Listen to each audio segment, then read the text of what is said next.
الحمد لله رب العالمين وبه نستعين على أمور الدنيا والدين والصلاة والسلام على أشرف الأنبياء والمرسلين وعلى آله وصحبه أجمعين. أشهد أن لا إله إلا الله وحده لا شريك له وأشهد أن محمدا عبده ورسوله. أما بعد. عن أنس بن مالك رضي الله عنه أنه حدثهم أن رسول الله صلى الله عليه وسلم قال: إن العبد إذا وضع في قبره وتولى عنه أصحابه وإنه ليسمع قرع نعالهم أتاه ملكان فيقعدانه فيقولان: ما كنت تقول في هذا الرجل لمحمد صلى الله عليه وسلم. فأما المؤمن فيقول: أشهد أنه عبد الله ورسوله. فيقال له: انظر إلى مقعدك من النار قد أبدلك الله به مقعدا من الجنة. فيراهما جميعا.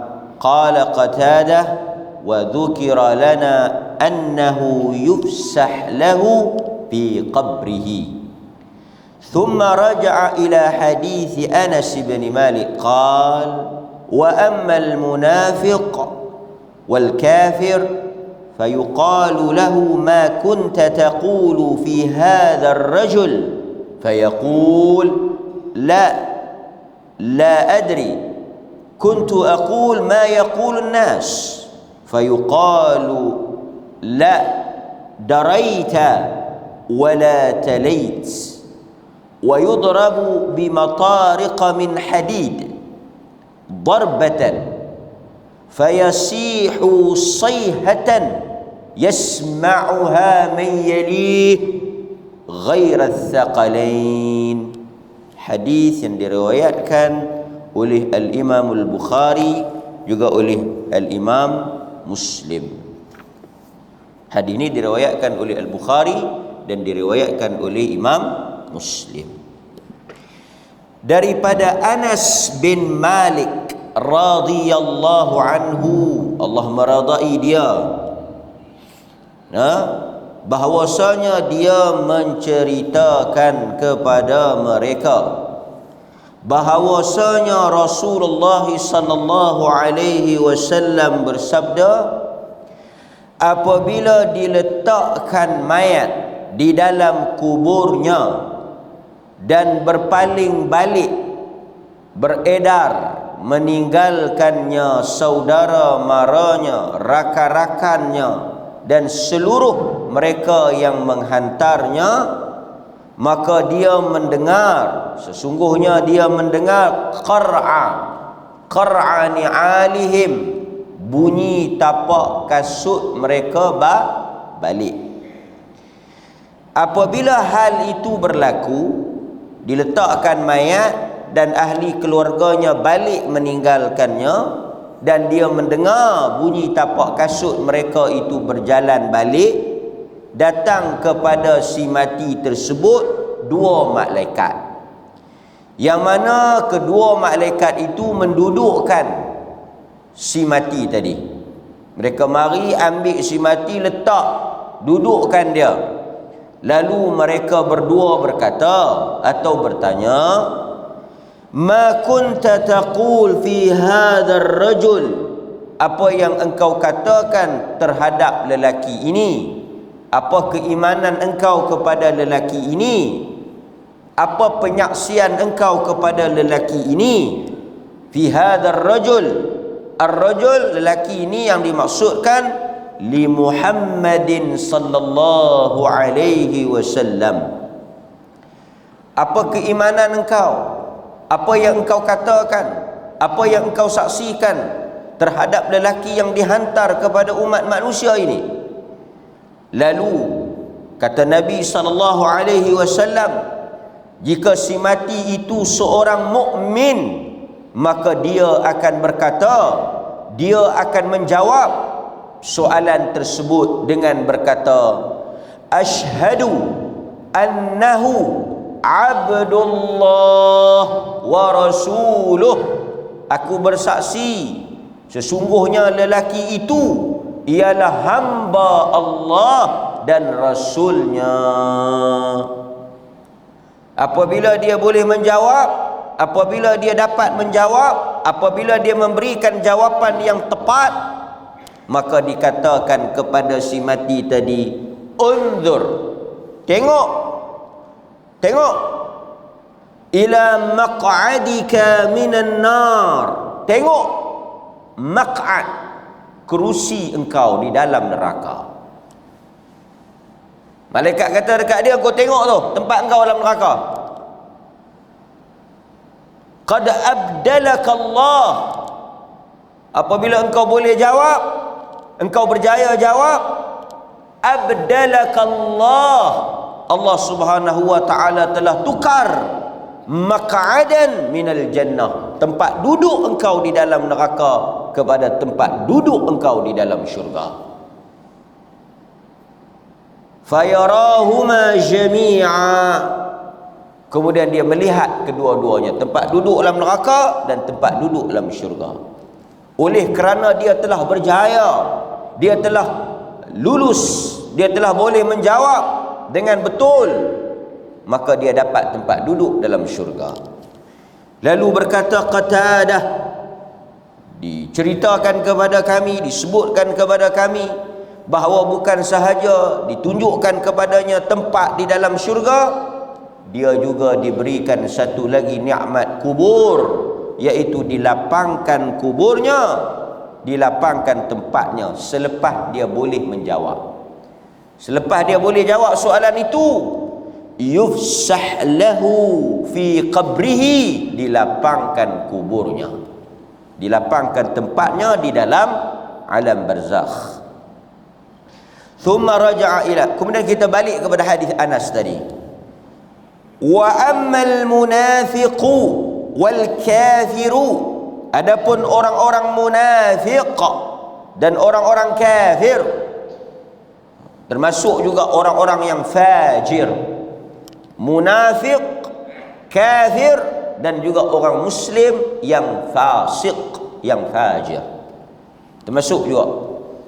Apabila dikatakan kepadanya, ditanya kepadanya, ma kunta taqulu fi hadzal rajul, soalan yang sama, apa yang engkau katakan, apa keimanan engkau, penyaksian engkau kepada lelaki ini?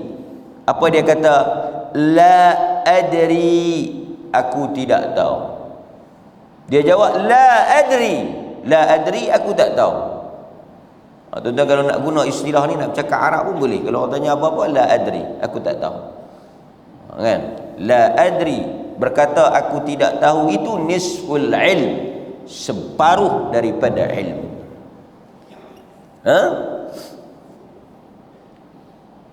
La adri, saya tak tahu. Cakap kata, bagi tahu kata saya tak tahu. Orang tanya kita, saya tak tahu. Nisful ilm, separuh daripada ilmu. Mengetahui apa yang kita tak tahu adalah ilmu. Mengetahui kadar diri kita, sejauh mana kemampuan kita, keilmuan kita di dalam sesuatu hal, menunjukkan kata kita berilmu. Sebab kita bimbang, kita terjatuh. Dia ada jahil ni, dia ada dua. Satu dia panggil jahlul basit, jahil basit, jahil yang bagus, yakni seseorang itu dia mengetahui apa yang dia tak tahu dan dia mengetahui apa yang dia tahu. Dia boleh membezakan, yang ni dia tahu, yang ni dia tak tahu. Yang ni jahlun basit. Artinya dia tahu apa yang dia nak jawab dan apa yang orang tanya dia tak tahu. Dalam hal-hal yang dia tak tahu, dia mengaku dia tak tahu. Yang ni bagus. Yang bahayanya, yang merosakkan manusia ni, jahil murakkab.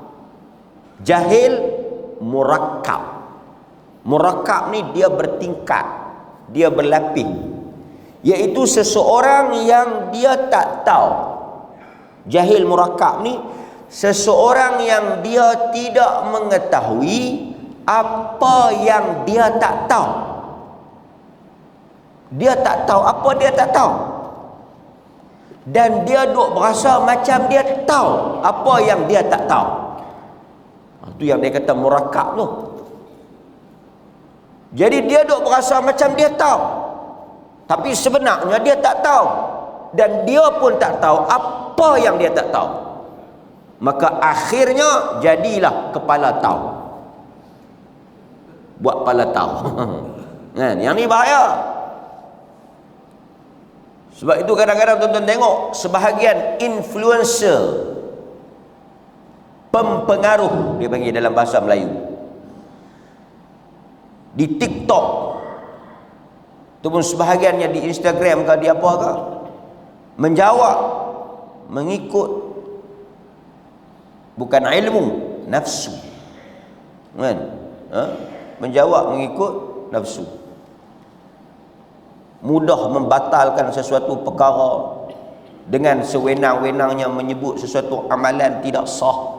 Banyaklah kalau kita nak bawa contoh-contoh yang ada, kan? Mudah menerakakan orang, mudah menyatakan sesuatu amalan batal, tak sah, tak betul, terkeluar daripada amalan yang benar dan sebagainya. Yang ni kita berhati-hati, kan? Kemudian pasal itu terkenal cerita Imam Malik bin Anas. Yang ni Anas bin Malik, sahabat Nabi. Yang seorang lagi yang terkenal sebagai imam mazhab itu Malik bin Anas. Yang ni Anas bin Malik, jangan tertukar, kan? Kalau dikatakan sahabat Nabi itu Anas bin Malik. Kalau yang dikatakan imam mazhab Maliki, pengasas, pendiri mazhab Maliki, Imam Malik bin Anas. Terkenal apabila orang datang, Imam Darul Hijrah, guru kepada Al-Imam Syafi'i, menulis kitab hadis yang terawal, lebih awal daripada Bukhari. Kita kenal Sahih Bukhari, kita kenal Sahih Muslim, tapi sebelum itu Muwatta Imam Malik. Kata Al-Imam Syafi'i, aku tidak menjumpai kitab yang paling sahih selain daripada Muwatta. Kerana Al-Imam Syafi'i dia sebelum daripada Al-Imam Al-Bukhari rahimahullah. Dan jadi dia berguru dengan Imam Malik, dia belajar Muwatta Imam Malik, dia menghafal Muwatta Imam Malik, maka dia kata itulah kitab yang terbaik. Tidak hebatnya Imam Malik inilah, kan, sahibul Muwatta, pemilik kitab Muwatta. Ditulis di atas arahan khalifah. Khalifah arahkan dia tulis Muwatta, kitab hadis ni, untuk dijadikan rujukan kerajaan pada ketika itu, kan? Apabila datang perwakilan bertanya kepada dia beberapa soalan, dia kata la adri, aku tak tahu, aku tak reti, aku tak tahu, aku tak reti. Lepas tu kawan tu kata lah dekat dia, takkanlah aku nak balik habaq dekat penduduk negeri yang menghantar soalan kepada engkau bahawa Imam Malik kata dia tak tahu dan dia tak reti jawab. Qul, dia kata, katakanlah anna malikan, sesungguhnya Malik kata dia tak tahu. Balik bihabaq kata Malik kata tak tahu. Ini yang dikatakan dengan takutnya dalam berfatwa. Perkara yang kita tahu kita jawab, perkara yang kita tak tahu la adri, saya tak tahu, kan?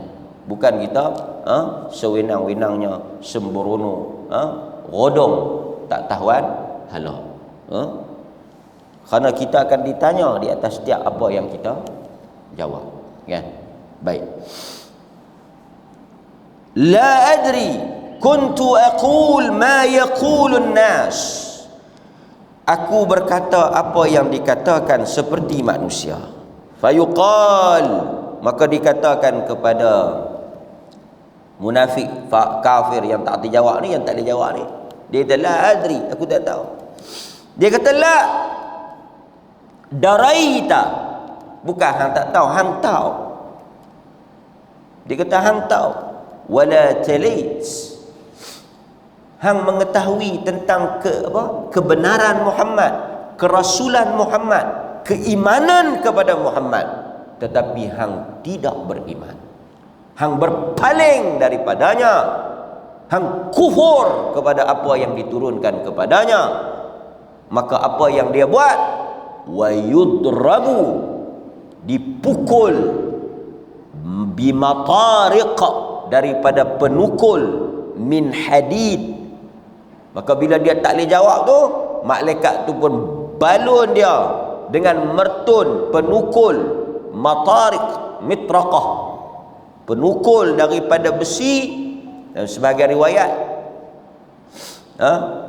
dalam Al-Quran juga menyebut hal yang sama, dipukul di tengah kepala ni, fayasihu sayhatan, maka menjeritlah, sah, jerit, maka menjerit, terlolong, terpekik, kesakitan, dengan suatu pekikan, sayhatan, dia kena saja atas kepala ni, dia menjerit tu, yasma'uha man yalih, maka dengarlah semua yang ada berdekatan dan berhampiran itu pekikan dan jeritan kesakitannya, ghaira thaqalain, kecuali dua kumpulan.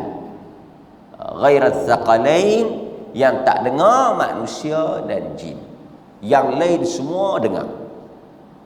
Ini hadis yang menceritakan tentang adanya seksa kubur.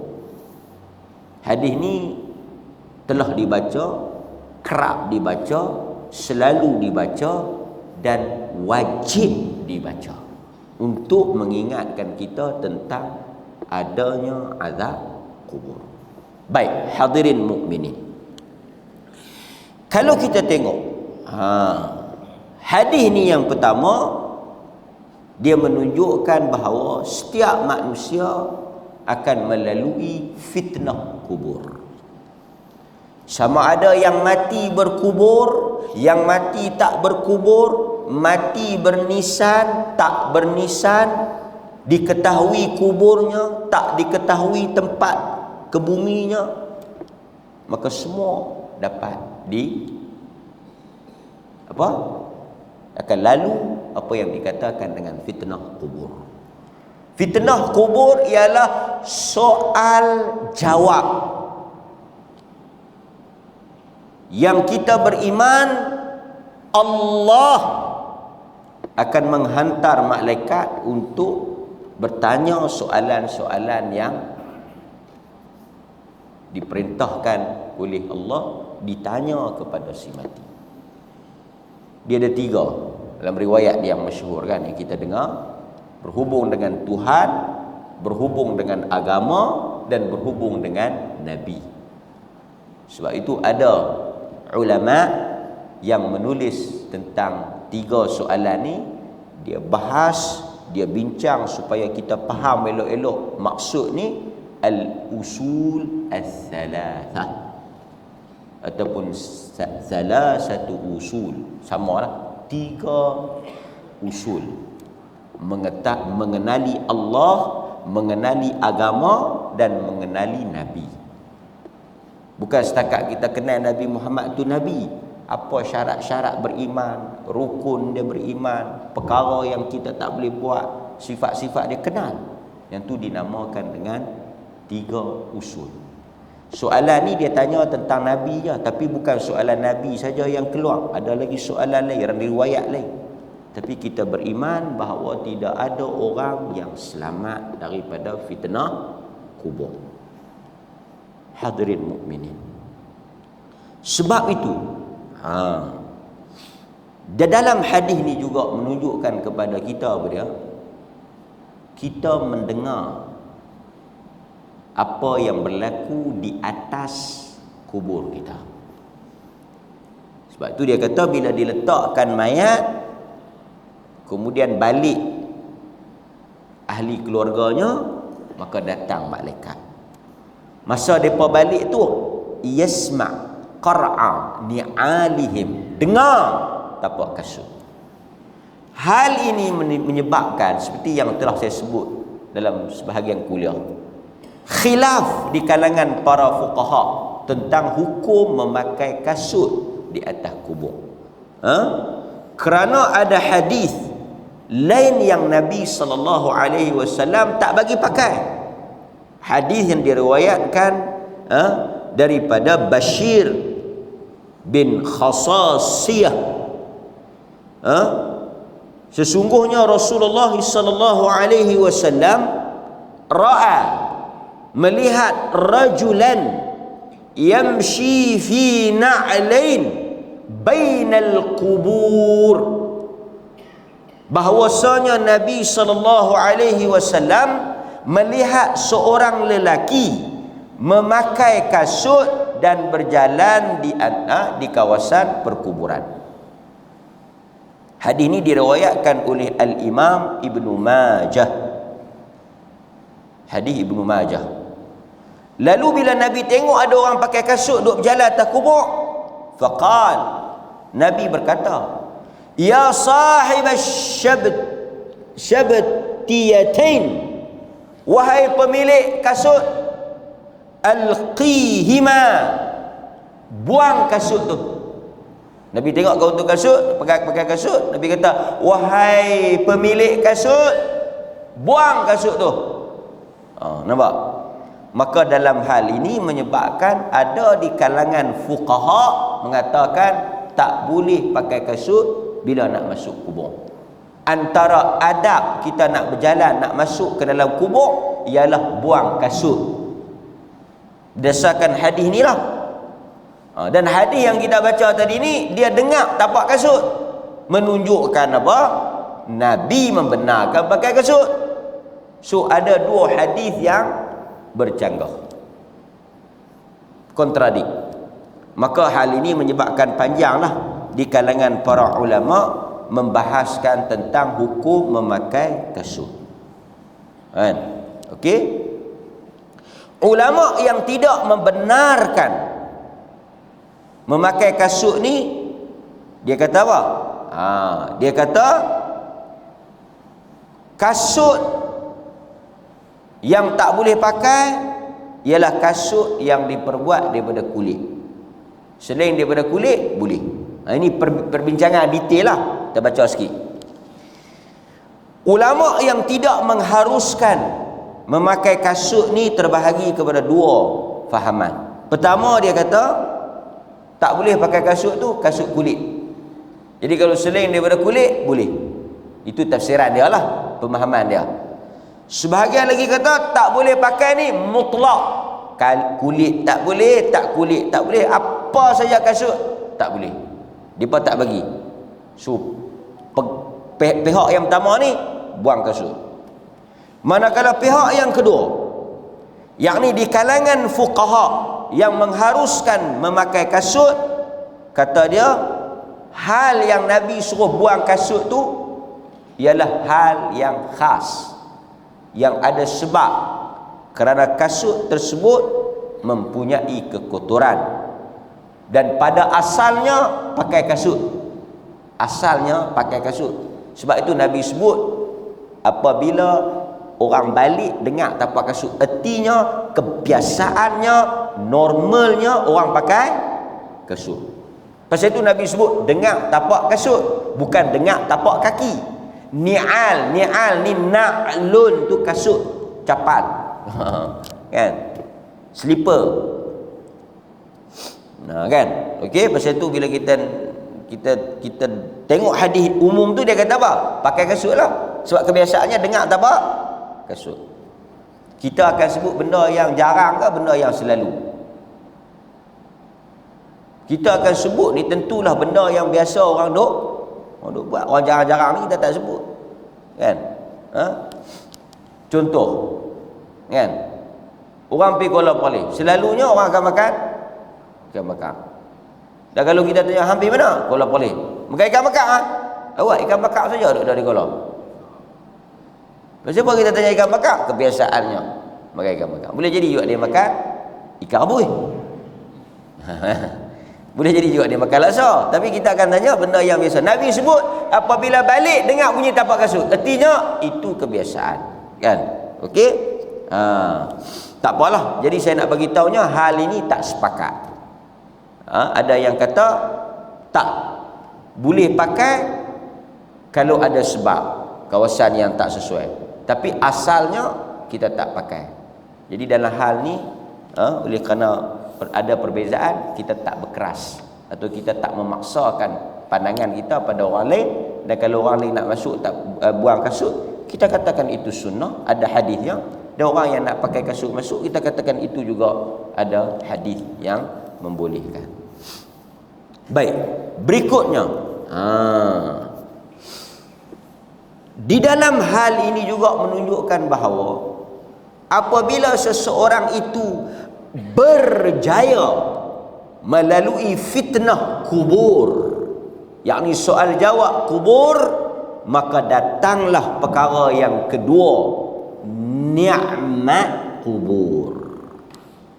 Dia punya flow dia punya susunan dia. Seseorang itu berhadapan bila dia masuk ke dalam kubur, dia berhadapan dengan soal jawab. Lepas soal jawab tu baru datangnya nikmat atau azab. Jadi sesiapa yang sebab itu, tuan-tuan, manusia ni macam selalu saya sebut, dia sudah boleh menjangkakan, bukan kata jangka ya, dia sudah boleh mengetahui keadaan dia, kesudahan dia, keputusan dia sejak daripada dia nak mati lagi. Tuan-tuan faham tak? Masa tuan-tuan nak mati tu, tuan-tuan dah boleh tahu tak? Nak boleh jawab tak boleh jawab? Dah boleh tahu dah. Kan? Yang kita baca dulu, ingat tak? Alam Barzakh. Buku Alam Barzakh kita. Dah buku tu pun dah jadi barzakh. Dah dikebumikan dah buku tu pun.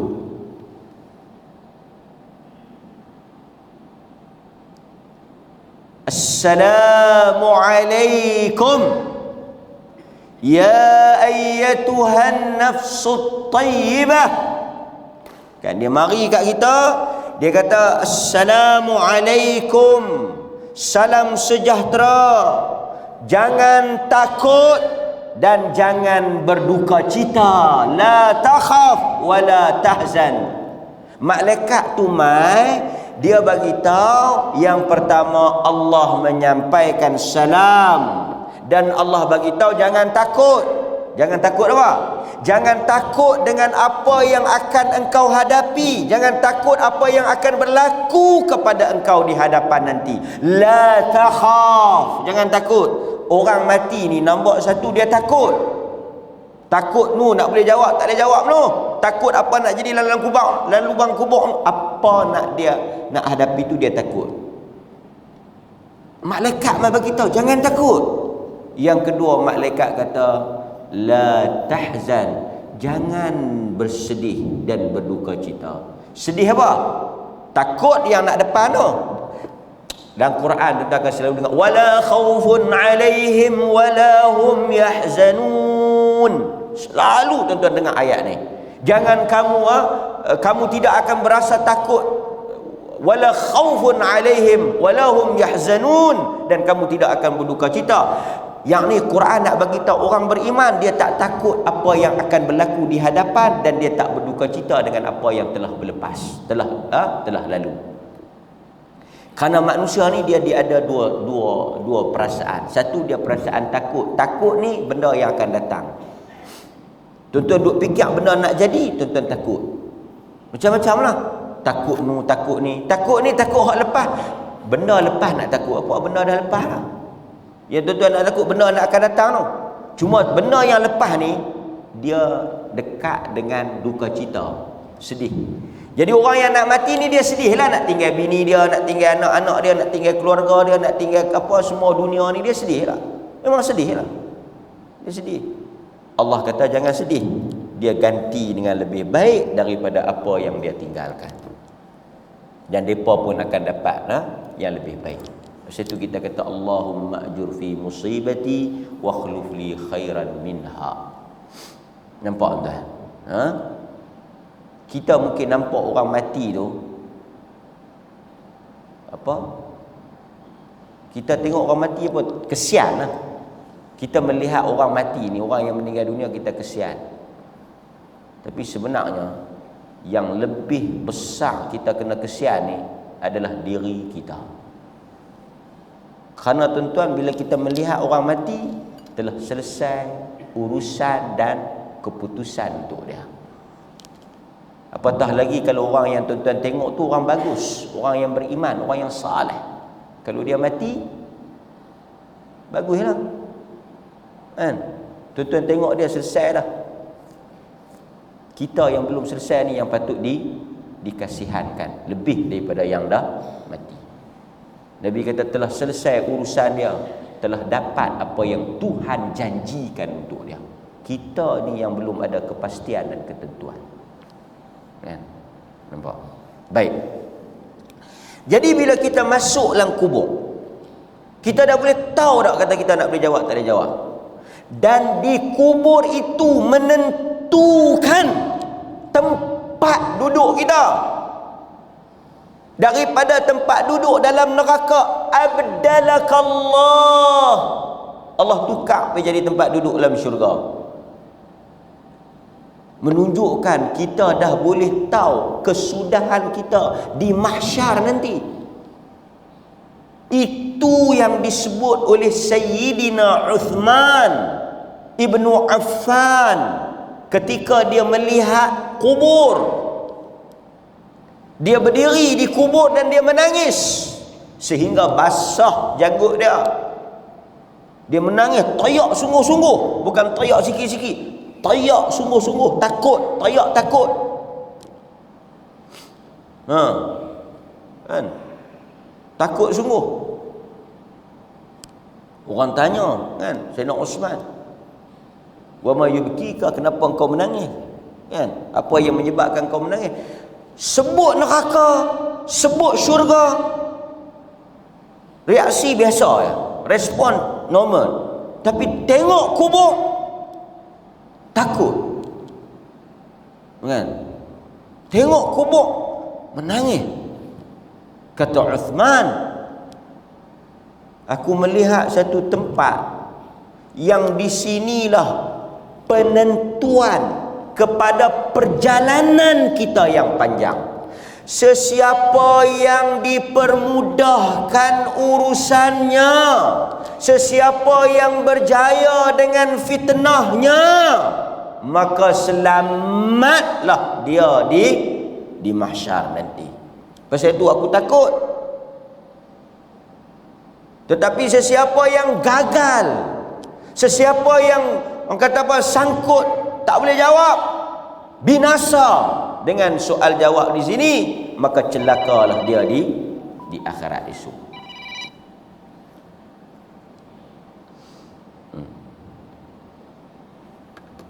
Boleh? Dapat? Okey. Baik. Sambung balik. So lepas kita dah jawab tu, kita jawab ni berdasarkan apa? Dia kata tadi, wa ammal mu'min wa ammal kafir wa ammal munafiq. Boleh faham? Adapun orang beriman, jawab. Adapun orang kafir, tak jawab. Artinya berdasarkan kepada iman, bukan ilmu. Ni sebelum mati, siapa Tuhanmu Allah. Macam nak masuk dalam Dewan Periksa, siapa Tuhanmu Allah, siapa Nabi Muhammad, siapa agama Islam, siapa Allah. Duduk hafal. Kena malaikat tukar sikit. Apa Nabi Allah. Dah. Dia boleh jawab. Pasal itu dalam hadis yang pertama tu kita kata apa? Yuthabbitullah, yang Allah bantu untuk dia ajar. Dia jawab. Kan? Dia bukan lagu untuk duduk baca talqin tu, jangan takut jika dia pukul kanan apa? Mengelak ke kiri. Kalau dia pukul kiri, mengelaklah ke kanan. Kalau dia pukul tengah, ini beyond control, luar pada kawalan. Dia bukan soal kita jawab tak jawab, soal kita ajar sesiapa mana-mana jenazah yang diajarkan kepadanya maka selamatlah. Tak, ini soal iman, soal amal, soal Allah yang memberikan rezeki untuk dia jawab, untuk memudahkan dia jawab. Dan tuan-tuan, kita akan jumpa nanti dalam hadis apa dia sebut. Malaikat tu kata dalam hadis yang berikutnya, malaikat tu beritahu, sebelum kami tanya, kami dah tahu kau boleh jawab. Sebelum kami tanya ni, kami tahu dah kau boleh jawab.